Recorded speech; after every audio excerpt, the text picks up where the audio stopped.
അകാല നര 15ഉം 20ഉം വയസ്സുള്ള കുട്ടികൾക്ക് പോലും നരച്ച മുടി വരിക. അതൊന്നും രണ്ടുമല്ല, തല നിറച്ച് വളരെ എവിഡൻ്റ് ആയിട്ട് കാണുന്ന രീതിയിൽ നരയ്ക്കുക. എന്തൊരു ബുദ്ധിമുട്ടുണ്ടാകുന്ന ഒരു സംഭവമാണല്ലേ. ഈ അകാല നരയെ ഒന്ന് തരണം ചെയ്യാൻ വീട്ടിൽ തന്നെ ചെയ്യാവുന്ന ഒരു ഹോം റെമഡിയാണ് ഇന്ന് പരിചയപ്പെടുന്നത്. നമസ്കാരം, ഞാൻ doctor Bipin Jose, Pulma medical centre, Pala, Kanjirappally and Sultan Bathery.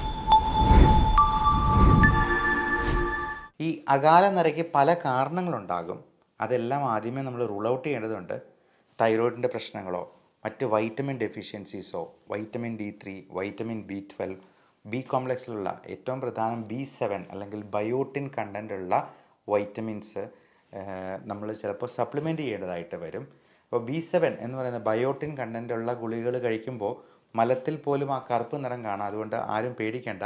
അപ്പോൾ ബയോട്ടിൻ കണ്ടൻ്റ് ഉള്ളത് കൊണ്ടാണ് ഈ മലം കറുത്ത് പോകുന്നുള്ളത് നമുക്ക് മനസ്സിലാക്കാം. അല്ലാതെ മരുന്നിൻ്റെ പേരിൽ ബയോട്ടിൻ ഉണ്ട് എന്നുണ്ട് കരുതിയെന്നാലും മലത്തിൽ ആ കറുപ്പ് നിറം വരുന്നില്ലെങ്കിൽ ആവശ്യത്തിന് ബയോട്ടിൻ ഇല്ല എന്ന് തന്നെ നമ്മൾ മനസ്സിലാക്കിക്കൊള്ളൂ. ഒന്നെങ്കിൽ ഇത് ചിലപ്പോൾ ചാത്ത മരുന്നുകളായിരിക്കാം, ആവശ്യത്തിന് ക്വാളിറ്റി ഇല്ല എന്ന് നമുക്ക് മനസ്സിലാക്കാം.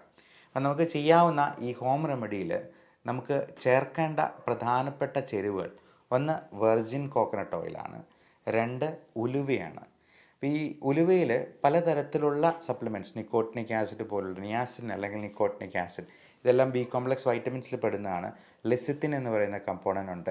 ഇതെല്ലാം മുടിക്ക് നല്ല സ്ട്രെങ്ത് കിട്ടാനും അഴകുണ്ടാകാനും ആ സിൽക്കി നേച്ചർ മെയിൻറ്റെയിൻ ചെയ്യാനും ഒക്കെ സഹായിക്കാം. വെർജിൻ കോക്കനട്ട് ഓയിൽ എന്ന് പറയുന്നത് നല്ലൊരു മോയ്സ്ചറൈസറാണ്. പലപ്പോഴും നമ്മുടെ സ്കാൽപ്പിലെ ഈ ഡ്രൈനെസ് ആണ് ഈ പറയുന്ന ഒരു താരൻ പോലുള്ള പ്രശ്നങ്ങളുണ്ടാകാനും മുടി കൊഴിച്ചിലുണ്ടാകാനായിട്ടും ഈ അകാല നരയുണ്ടാകാനും ഒക്കെ കാരണമാക്കുന്നത്. ഈ വെർജിൻ കോക്കനട്ട് ഓയിലിലാണ് നമ്മൾ ഈ ആവശ്യത്തിനുള്ള ചേരുവകൾ ചേർക്കുന്നത്. അതിലാദ്യമേ ഉലുവയാണ്. അത് നന്നായിട്ട് പൊടിച്ചതിന് ശേഷം വെർജിൻ കോക്കനട്ടിലൊരു ചെരുവത്തിലെടുക്കുക, അതിലേക്ക് ആഡ് ചെയ്തിട്ട് അത് ചൂടാക്കി നല്ലപോലെ ഇളക്കുക. രണ്ടാമത്തെ പ്രധാനപ്പെട്ട ചേരുവ കരിഞ്ജീരകമാണ്. കരിഞ്ജീരകത്തിൻ്റെ പൊടി, അത് പൊടിച്ചിട്ട് ഇതിൻ്റെ ഉള്ളിൽ തന്നെ ഈ ചേരുവയൊക്കെ ഉള്ളിൽ ചേർത്ത് വീണ്ടും നന്നായിട്ട് ഇളക്കുക. അപ്പോൾ ഇളക്കി കഴിയുമ്പോഴത്തേക്കും അത് കറുത്ത നിറത്തിലൊരു പേസ്റ്റ് പോലെ ആകും. അതിനുശേഷം നമ്മൾ അടുത്ത ആഡ് ചെയ്യേണ്ട സംഗതി മൈലാഞ്ചി പൊടിയാണ്. അത് മൈലാഞ്ചിയുടെ ഇല കൊണ്ട് തന്നെ നമുക്ക് വേണമെങ്കിൽ പൊടിച്ചുണ്ടാക്കാം. അല്ല എന്നുണ്ടെങ്കിൽ മൈലാഞ്ചി പൊടിയായിട്ട്, മെഹന്തി പൊടിയായിട്ട് നമുക്ക് വേണമെങ്കിൽ വിപണിയിൽ നിന്ന് വാങ്ങിക്കാവുന്നതാണ്. ഇതെല്ലാം 1-2 ടീസ്പൂൺ നമുക്ക് ആവശ്യത്തിനുള്ള, ഇപ്പം ടീസ്പൂണിൻ്റെ വലിപ്പം പറയുമ്പോഴത്തേക്കും നമ്മൾ കൂടുതലായിട്ട് വേണമെന്നുണ്ടെങ്കിൽ വെർജിൻ കോക്കനട്ട് ഓയിലും അതിനനുസരിച്ച് തന്നെ എടുക്കുക. 1-2 ടീസ്പൂൺ വീതം ഈ ചേരുവകളും കൂടി ചേർക്കുക. എന്നിട്ട് നന്നായി ഇളക്കി അതൊരു പേസ്റ്റ് പരുവത്തിലാകും. അപ്പം അതിന് ശേഷം ആ ചട്ടി ഒന്ന് മൂടി വയ്ക്കണം. ഒരു രാത്രി മുഴുവൻ അങ്ങനെ മൂടി വയ്ക്കണം. അപ്പോൾ അങ്ങനെ ഒരു രാത്രി കഴിഞ്ഞിട്ട് പിറ്റേ ദിവസം രാവിലെ നമുക്ക് ഇതെടുത്തിട്ട് നല്ലപോലെ അരിച്ച് ഒരു കിഴി കെട്ടി നല്ലപോലെ പിഴിഞ്ഞങ്ങ് എടുക്കുക. ഒരു കുപ്പിയിൽ ശേഖരിക്കുക. എല്ലാ ദിവസവും കുളിക്കുന്നതിന് ഒരു അരമണിക്കൂർ മുമ്പ് തന്നെ നമ്മൾ മുടിയിൽ ഇത് പുരട്ടി വയ്ക്കുക. എന്നിട്ട് അരമണിക്കൂർ കഴിയുമ്പോൾ നമുക്ക് കുളിക്കാവുന്നതാണ്.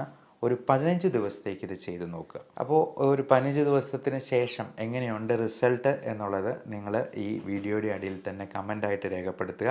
ഇനി ഇതുകൊണ്ടൊന്നും അത് ശരിയായില്ല എന്നുണ്ടെങ്കിൽ നിങ്ങൾ ഡോക്ടറെ സമീപിക്കാനായിട്ട് മടി കാണിക്കരുത്. എന്തെങ്കിലും വൈറ്റമിൻ ഡെഫിഷ്യൻസിയോ മറ്റ് അണ്ടർലൈയിങ് കണ്ടീഷൻസോ ഹോർമോണൽ ഇംബാലൻസോ ഒക്കെ ഇതിലേക്ക് നയിക്കാൻ സാധ്യതയുണ്ട്. അതുകൊണ്ട് അതിനൊരു വിദഗ്ധ സേവനം നിങ്ങൾ വേഗം തന്നെ തേടേണ്ടത് അത്യാവശ്യമായിരിക്കും. Love and regards, doctor Bipin Jose, Pulma medical centre, Pala, Kanjirappally and Sultan Bathery.